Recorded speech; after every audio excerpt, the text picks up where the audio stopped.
Well, we're at a critical time in the history of our species on this planet, where there is more than ample evidence to suggest that if we don't figure out how to live well, then there's a good chance we will go extinct as a species and probably take a whole bunch of other species down with us.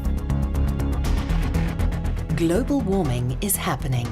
Each of the past 3 decades has been warmer than the last, and warmer than any decade since we started keeping records. I think global warming is one of the most serious challenges that humankind will have to face in this century.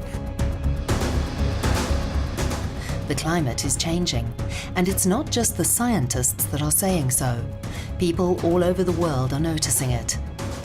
Heat waves and droughts in some parts, extreme rainfall and floods in others. We are in the midst of the 6th great extinction, and the difference is that we humans are bringing it about.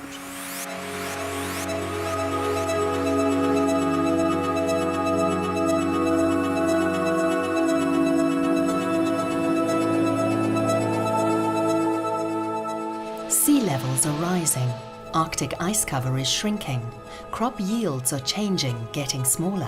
Why is all this happening? The Intergovernmental Panel on Climate Change, which is comprised of thousands of scientists nominated by their governments from all over the world, have concluded with more than 95% certainty that the recent warming of the climate is due to human activities. So that's less than a 1 in 20 chance that they're wrong. Professor Guy Midgley is an acknowledged expert in the field of biodiversity and global change science. In 2007, he was a member of the international team who shared the Nobel Peace Prize for the 4th IPCC report and a coordinating lead author for the 5th assessment report released in 2015.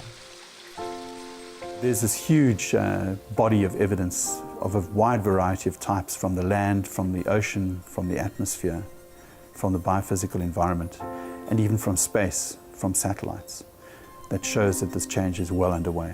A change in 2 degrees or even 4 degrees will be catastrophic, to put it mildly.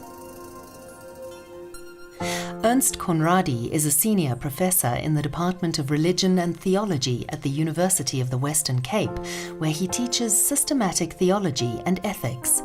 He has written numerous books and papers on environmental issues and religion, and is considered a world authority on Christianity and environmental justice. If we don't do something this year, it will be too late.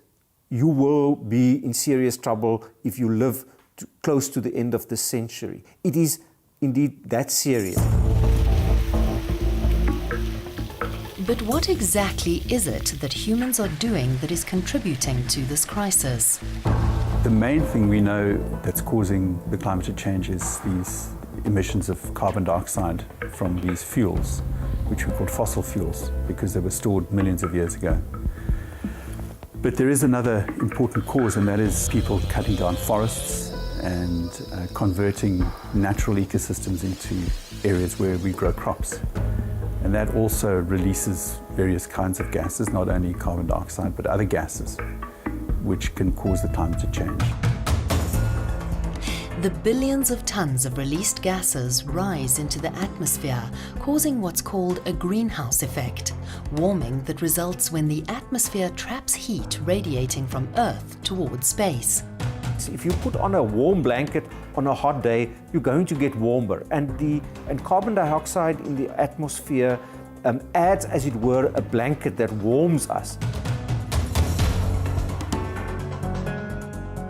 But not everyone agrees that climate change is caused by humans. A small group of scientists calling themselves the NIPCC, or Non-Governmental International Panel on Climate Change, claims that the current changes are merely a natural cycle. There are, of course, people who claim that climate change is not what, in the technical term, anthropogenic. It's not generated by human beings. And in a way, you have to understand why they are saying that and where they are coming from. The Earth's climate has been changing all along throughout the geological history, and there have been many fluctuations and deviant patterns. But Professor Midgley says that while natural climate cycles may explain why warming has happened unevenly over the past centuries, it does not explain the overall warming trend. There is no natural cycle which can explain the recent warming of the Earth's atmosphere.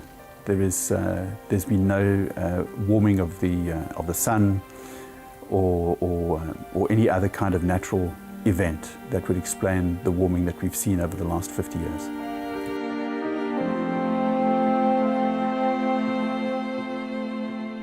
On average, the planet is almost 1 degree centigrade warmer than it was in the late 19th century, and most of this warming has occurred in the last 50 years.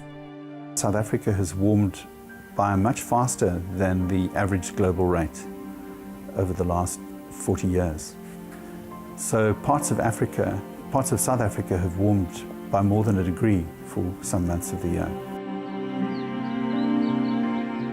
According to the IPCC report, if we stick to our current path, it's likely that land temperatures over Africa will rise faster than the global land average, particularly in the more arid regions. We could see temperature increases of up to 6 degrees in some parts by the end of the century, and rising temperatures and CO2 levels have harmful effects on Earth's plant and animal life.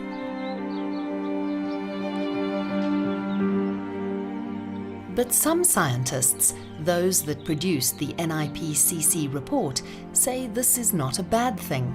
They claim their studies prove that warming produces more benefits than harm for a wide range of plants and animals, and, not insignificantly, humans as well. People who argue that rising CO2 through its effects on plants is a good thing just simply don't understand the potential negative effects.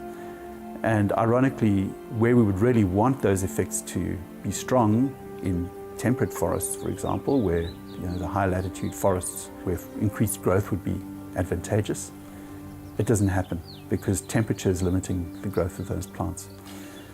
So yes, CO2 does increase the growth of some plants, but for Africa especially, that's not the best thing in the world to happen.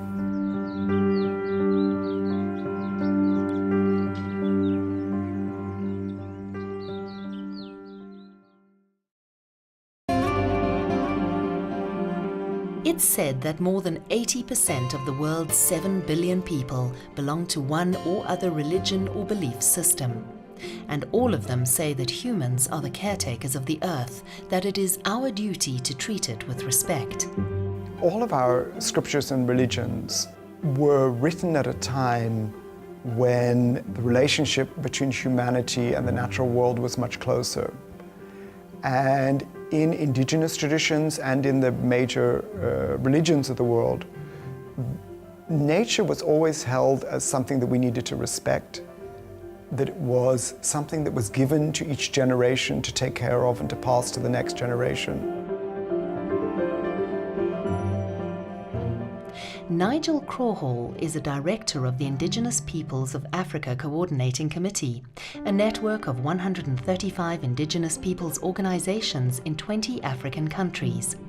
It's a membership organization concentrating on human rights, environmental governance, and climate justice issues. He's also a devout Buddhist and active member of the International Network of Engaged Buddhists. INEB has become the leading voice in articulating socially engaged Buddhism in the world. So I think in all of our traditions, it's about understanding where we fit within the bigger picture, and that our ability to speak and think also puts obligations on us, that we have a custodian and stewardship role, which every one of our religions has articulated. So we have to ask the question, if all the faiths say we are caretakers of the earth, why is it in such a mess? Have the religious leaders and their congregations failed in their God-given duties? What exactly do the various scriptures have to say about the environment? In Genesis 1, we read that God looked on all that he had made, and behold, it was very good. And then he's given us the mandate. He says that we must look after it. One of the most active campaigners for environmental justice in South Africa is Bishop Jeff Davies, together with his wife Kate.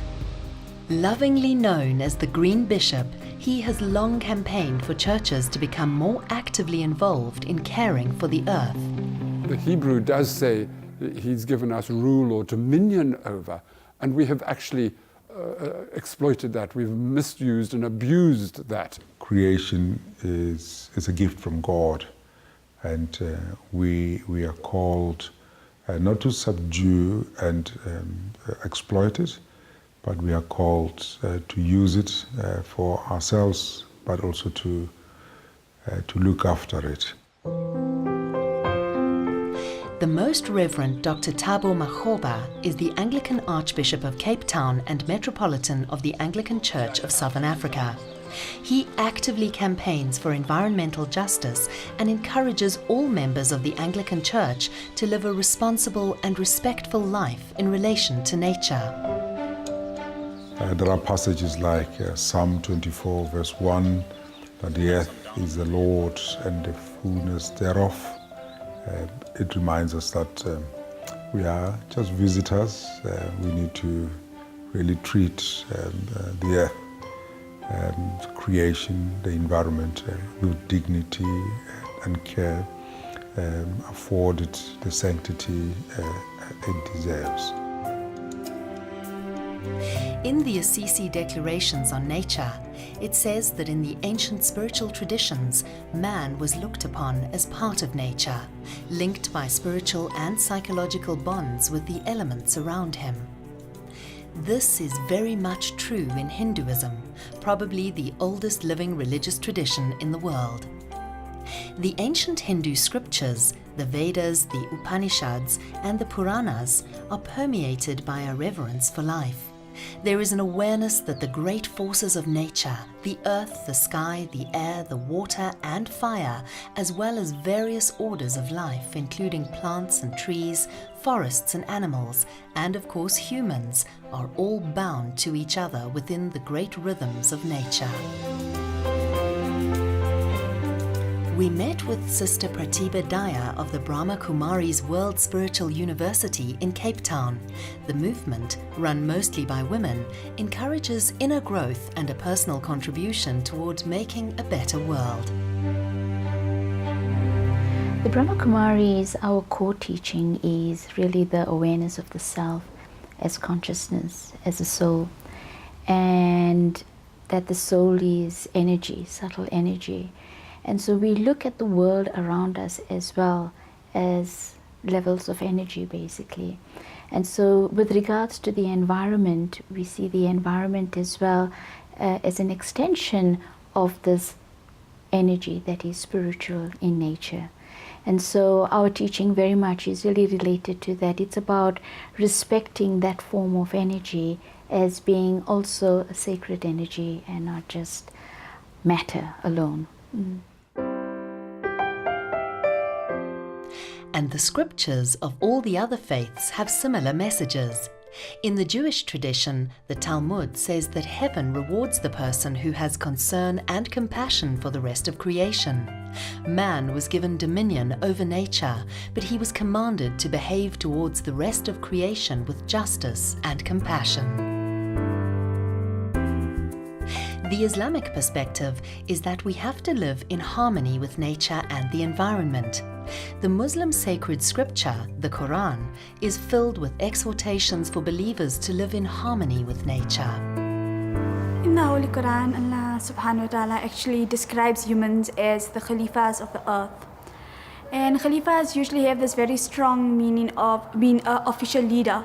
But inherently, it actually means something a bit more. It means that we are stewards of the earth, we are caretakers of the earth, each and everyone in our own capacity. And then there is a beautiful saying of the Prophet Muhammad, peace be upon him, in which he says, Inna dunya khadiratun mustakhfilun, that the earth is green and beautiful. Wa inna Allah mustakhlikum fiha, and God has made you stewards and custodians over it. Fanadhirun kayfa ta'malun, but He is carefully observing and watching how you deal with the environment.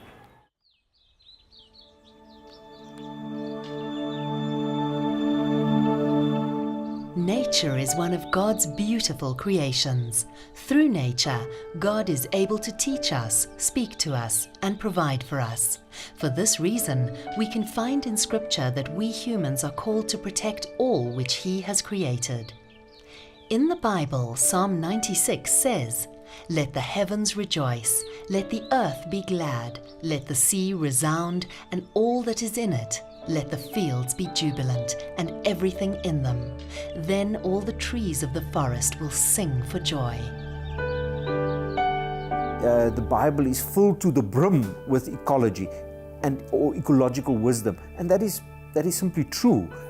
It's not just about creation and about over references to the natural world, but once you start looking for references to trees and waters and rivers and land, you find it absolutely every page of the Bible. It's not as if it is something that is foreign or strange. There are two books of God. There's the natural world, and there's the Bible. And that we can learn so much about God through the natural world. By studying creation, by studying the environment, we're learning about God. Colin Jackson is Deputy Director for Conservation and Science at the Kenya National Museum and is involved in bird conservation at a national level. He started A Rosha Kenya in 1999. A Rosha is a Christian organization which focuses on environmental education, conservation science, and community conservation. Johann Kepler in the 1700s, who was a Christian and a very switched-on scientist, he described science as thinking God's thoughts after him, which I love. I think that's a great thing, because God thought it all up and He designed it and He put it all there years ago, and here we are trying to work out how it works. And as we discover it, we're actually thinking God's thoughts after Him. One of the core teachings of the Baha'i faith is that nature reflects the qualities and attributes of God and should, therefore, be greatly respected and cherished. Tahira Mathi is the director of the Baha'i Office of Public Affairs in South Africa. The Baha'i teachings place a lot of emphasis on wholesome living, on beauty, on giving the respect due to all life forms. In actual fact, there are many, many writings which exhort us to be kind to animals and to be able to experience the beauty of the soul and the spirit in all of this other beauty that has been provided for us. For many Africans, there is no clear-cut separation between what is secular and what is sacred. Everything and every act is looked upon in a religious perspective. So the consequences of climate change in Africa, like the decrease in yields, annihilation of some species of plants and animals, droughts, famine, floods, and health issues, have received religious interpretations. Because in African traditional religious belief, misfortune and disasters do not occur without a cause, which can only be spiritually explained. We ran a workshop in Gabon, in Central Africa, on the role of forests in climate change. And we had a number of different indigenous groups at the workshop. And there were these elders who came down from the jungle area up in the northeast. And we explained to them about the carbon cycle and around pollution, around climate change.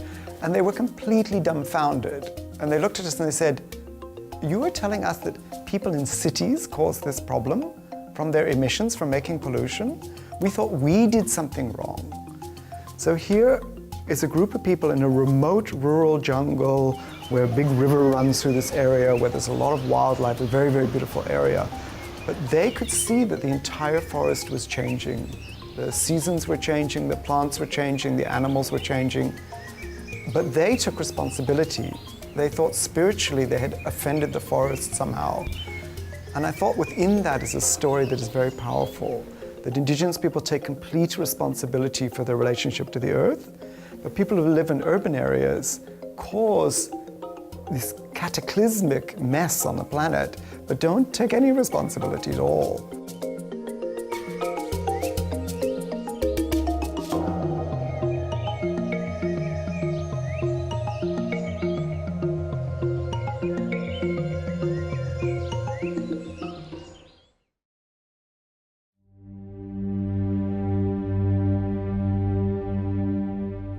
So we know that the Earth and all its inhabitants face what is probably the greatest crisis in living memory, and we accept that it is largely caused by human activities.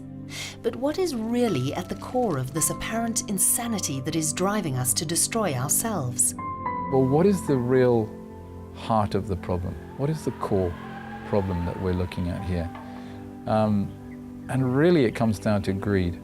It comes down to self-centeredness. It comes down to people wanting something more for themselves, over and above a concern for the environment there. God's plan is that we should have as much as we need. He provides for our needs, but not our greed. And our present-day world is encouraging greed.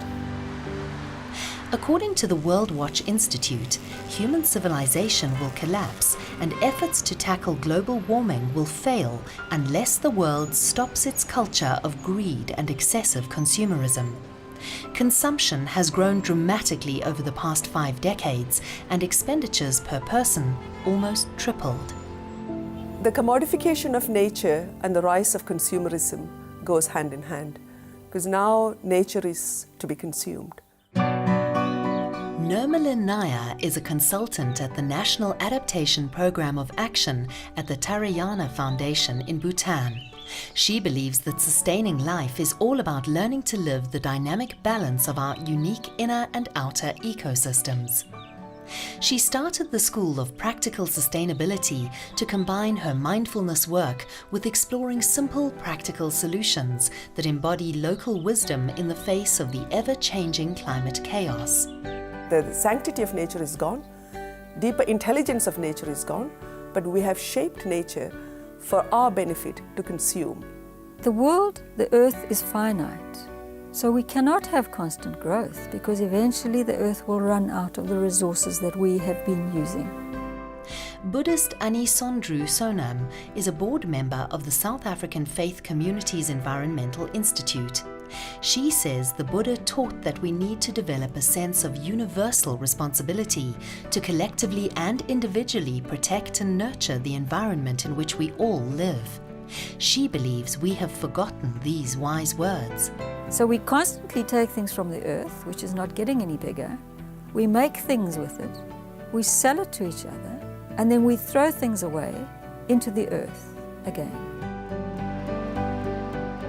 In the past 60 years, metals production grew by 600%, oil consumption by 800%, and natural gas consumption 1,400%.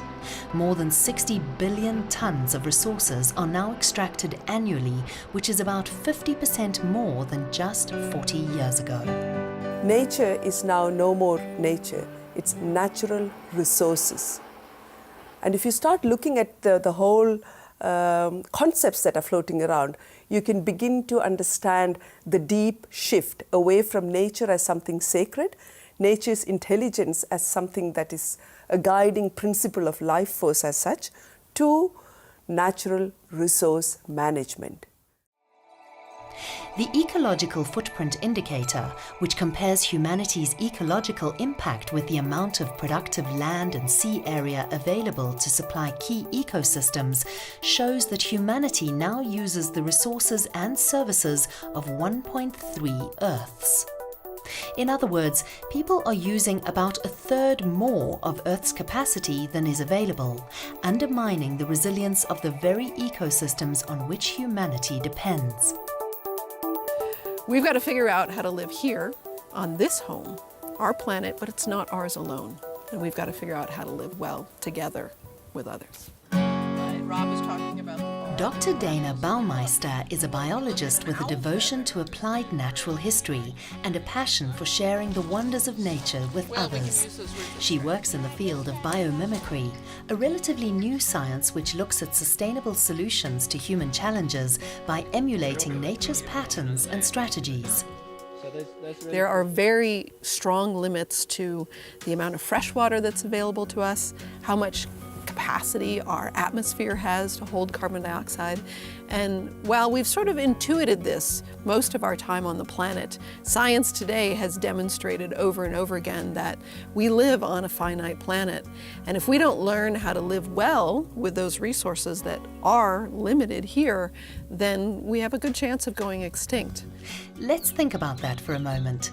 If we don't make serious and immediate changes, we could go extinct. And most of the insect and animal species we know and love will disappear too. Imagine a world with no humans, no animals, no birds, a barren landscape in an ever-warming wilderness. But like it has done many times before, the Earth will recover, perhaps grateful that its greatest enemy, humans, are gone. We have to stop measuring happiness in terms of growth. And we have to become aware of our greed and try and be less needy and aspire to be content with less and to think of others before we think of ourselves. Why do we do it? There is strong evidence that higher levels of consumption do not significantly increase the quality of life beyond a certain point, and they may even reduce it. Psychological evidence suggests that it is close relationships, a meaningful life, economic security, and health that contribute most to well-being. We are encouraged through the media to seek greater wealth, to aspire after it. And that's not what we should be about. We should be about saying, well, what are things that are really going to bring greater happiness, which are going to benefit you and your family, and to recognize that actually living in peaceful, non-violent, trusting communities, being able to go out and enjoy a lovely meadow with flowers and a flowing stream, to enjoy the beauty of the natural environment, is actually much more important than owning a really expensive car.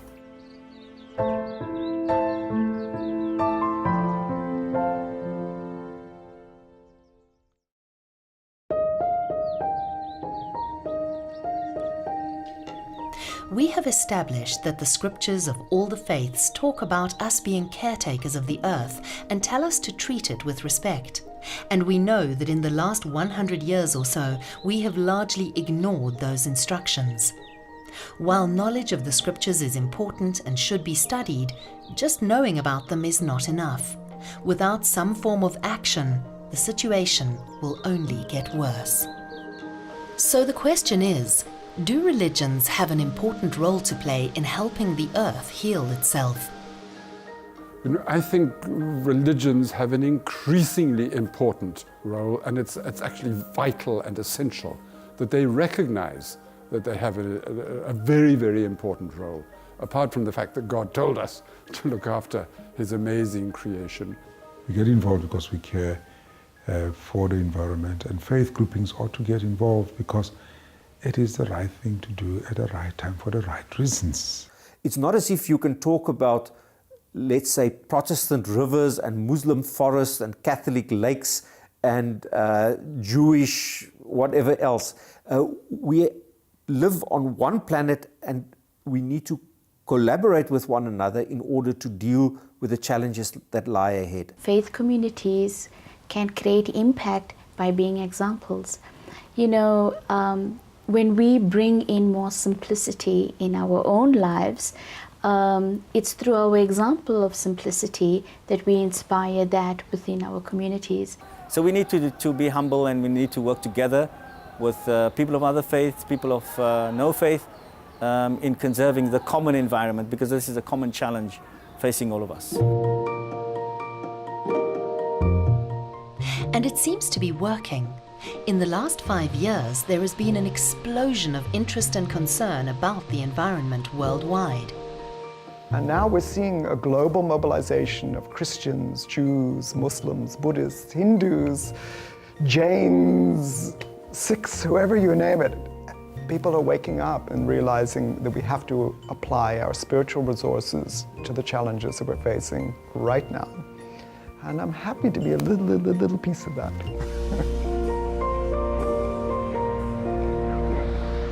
In 2005, Bishop Jeff Davies established SAFC, the South African Faith Communities Environmental Institute. Its aim is to communicate the challenges of climate change and the environmental crisis in general to faith communities as well as civil society and government. Although retired now, he and Kate remain active in the support of SAFC initiatives, one of which is the weekly anti-nuclear vigil outside Parliament in Cape Town. People from different religious communities come together on a Wednesday, every Wednesday morning, to stand outside Parliament to protest against this nuclear deal that South African government seems committed on. We really believe that this is the wrong direction for our energy path. Renewable energy can be built quickly, safely, and it's much cheaper. SAFC questions why South Africa is considering building nuclear power stations when many countries in Europe are shutting theirs down due to safety concerns. And at a cost of 1 trillion rand, the country will be deeply in debt for decades, and sooner or later, consumers will pay the price. The Constitution of our country allows us as citizens to have a voice. So advocacy is about taking that voice of the public, of the common people, and bringing it to the notice of decision makers. So by bringing that voice to decision makers, we actually are influencing how they make decisions on our behalf. And we have a right to do that. And from a faith perspective, what we believe is the morals and values that underpin all the different faiths are something that decision makers need to heed when they make decisions.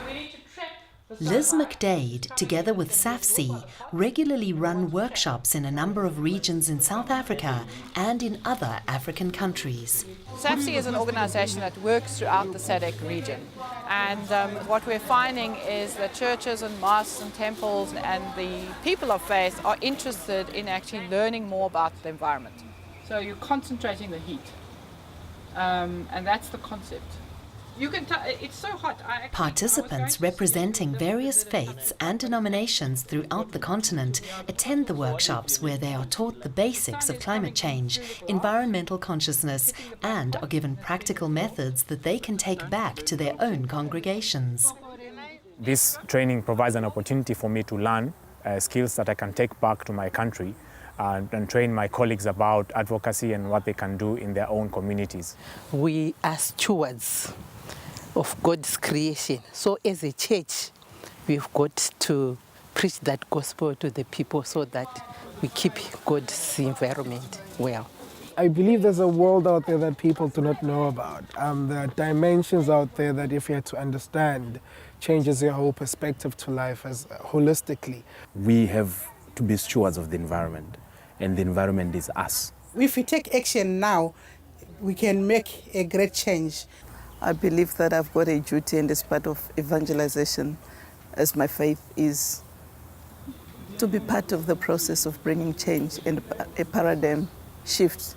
When I go back home, I like to go to my church and start tree planting. Like, for example, on Christmas, we plant a tree. On Easter, we plant a tree. Then, until it's a habit, then you will try every day to plant a tree. Because tree is life. Life is tree. Assalamu alaikum wa rahmatullahi wa barakatuh, ya tulab. Wa alaikumussalam wa rahmatullahi wa barakatuh. Today we're going to do a very, very interesting topic. Muslims for Eco-Justice is a project of the Claremont Main Road Mosque, a faith community committed to working towards a more sustainable world. They say that environmental justice is intrinsic to being a conscientious Muslim. Cooking. Looking at where the world is at the moment environmentally, there actually has to be some action towards becoming a greener world. So we thought that having such a project as Muslims for Eco-Justice would target the faith community, the Muslim faith community specifically, to just get everyone aware of the fact that we can actually do something as individuals to tackle climate change. When we make wudu, this is the way I wash my mouth, wash my mouth, wash my mouth. This is the way I wash my mouth when I make wudu. Muslims are required to be clean and wear good clothes before they present themselves before God. So they do the wudu, the ritual washing performed by Muslims before prayer. So part of the work that Muslims for Eco-Justice does is work in partnership with madrasas for them to actually teach children how to perform wudu in an eco-friendly way, apart from also teaching them other means of caring for the environment. Then, nose. The green ablution is basically to be conservative, very conservative in saving water, you know. Now, if you go around to the masjids or the mosques, as we would say, sometimes you'll find people, they're taking ablution, that we will call the wudu, and the amount of water that people take to make an ablution would be enough for you or me to take a shower, you know, wastage. So what we're going to be teaching is how to take that ablution with the minimal wastage.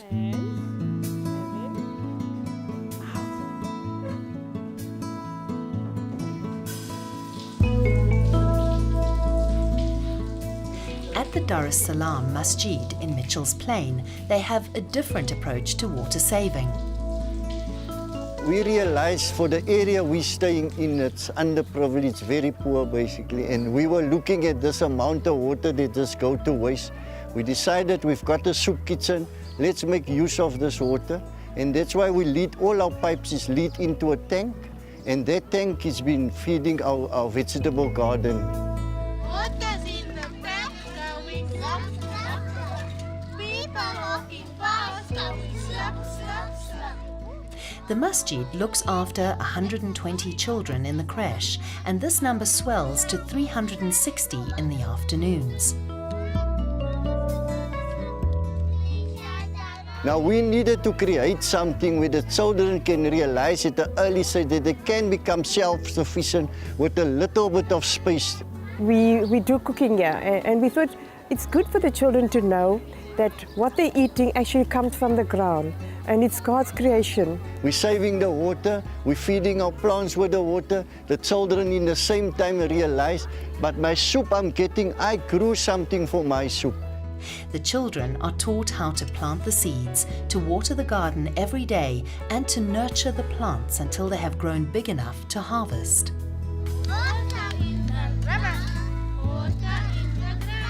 It's unbelievable how excited they become, because this is their own little project, you know, and they are actually responsible for it. Be careful of the eyes, what you see, what you see. Be careful of the eyes, what you see, what you see. There's Allah up above, shining down on His love. So be careful of the eyes, what you see, what you see.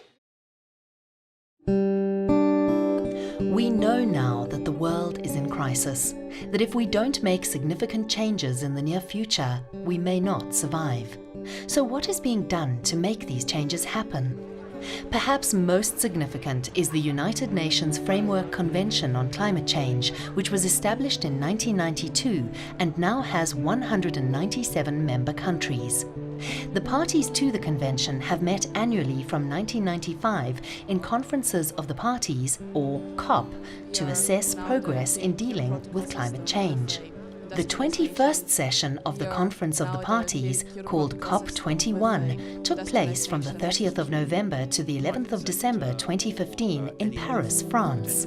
Here, an historic agreement to combat climate change was signed by 195 nations. The Paris Agreement, for the first time, brings all nations into a common cause based on their historic, current and future responsibilities. If you look at the documentation and the information that's built up over these 20 years, it's an extraordinary amount of knowledge. There's never been an international effort like the United Nations Framework Convention on Climate Change. It is the first real effort by the world to regulate its own fate.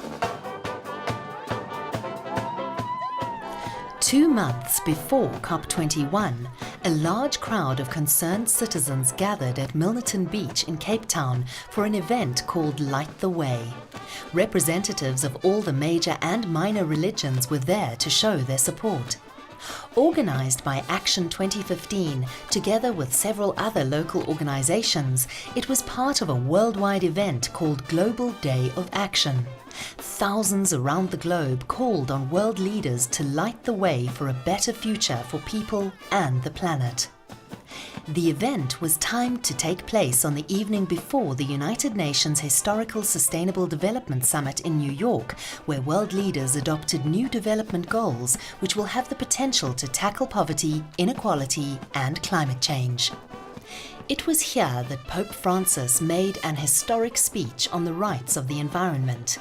He said that an attack on the environment was an assault on the rights and living conditions of the most vulnerable, warning that at its most extreme, environmental degradation threatened humanity's survival.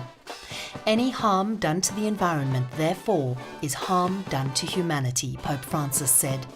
The ecological crisis and the large-scale destruction of biodiversity can threaten the very existence of the human species.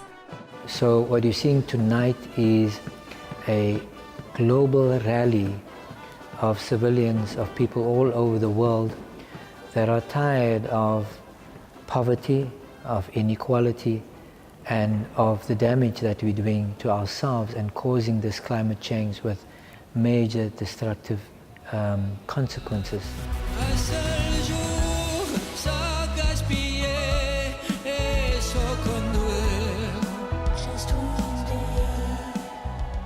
Desert Rose is based in Cape Town and is widely regarded as leading composers, producers and performers of universal world music.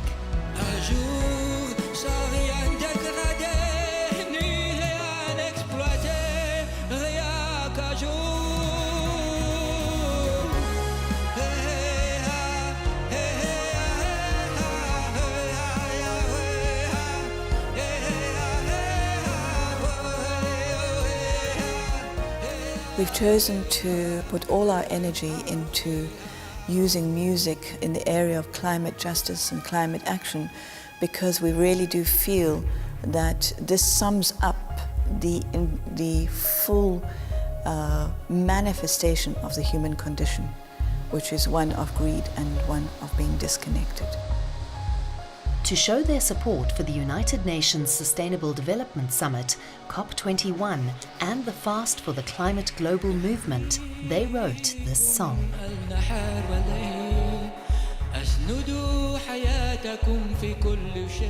This year for France, in support of the Fast for Climate action, we've chosen a song called Just One Day, almost describing the one day each month where we abstain. It speaks of just for a moment where we can stop. We're on this rat race, just crazy, moving forward at such a rate, just for one day, just stop and take note. The earth is speaking, I give you night, I bring you day, I support your life in every way. Now all I ask for is just one day.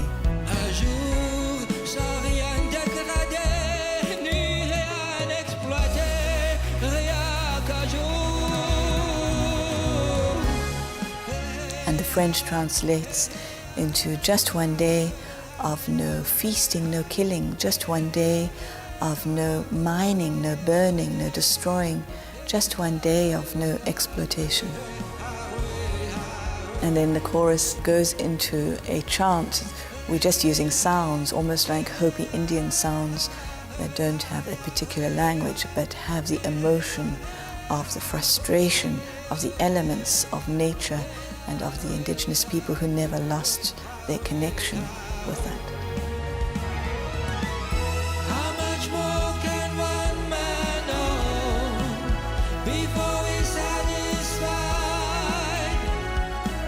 How many fools who go to war while fighting for more?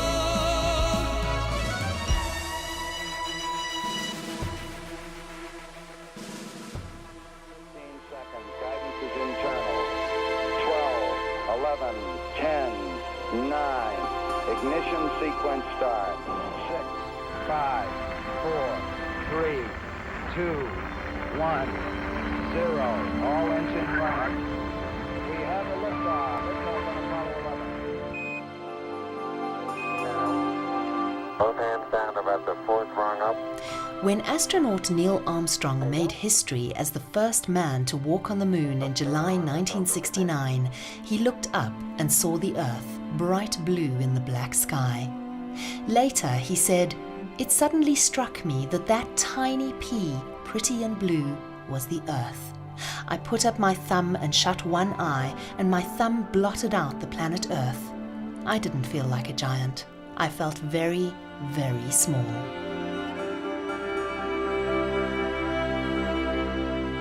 It's really hard to get a concept about how finite and the fact that we live on just a small rock floating through the galaxy.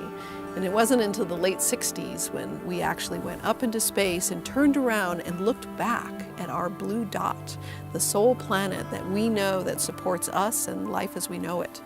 And the key to remember that this is it. This is our home. There is no plan B. Mars and Alpha Centauri are not options for us. Pale Blue Dot is a photograph of planet Earth taken on February 14, 1990 by the Voyager 1 space probe from a record distance of about 6 billion kilometers. In his book, Pale Blue Dot, A Vision of the Human Future in Space, which was inspired by this picture, astronomer and cosmologist Carl Sagan wrote, "Look again at that dot. That's here. That's home. That's us. On it, everyone you love, everyone you know, everyone you ever heard of, every human being who ever was, lived out their lives. Our planet is a lonely speck in the great enveloping cosmic dark. In our obscurity, in all this vastness, there is no hint that help will come from elsewhere to save us from ourselves."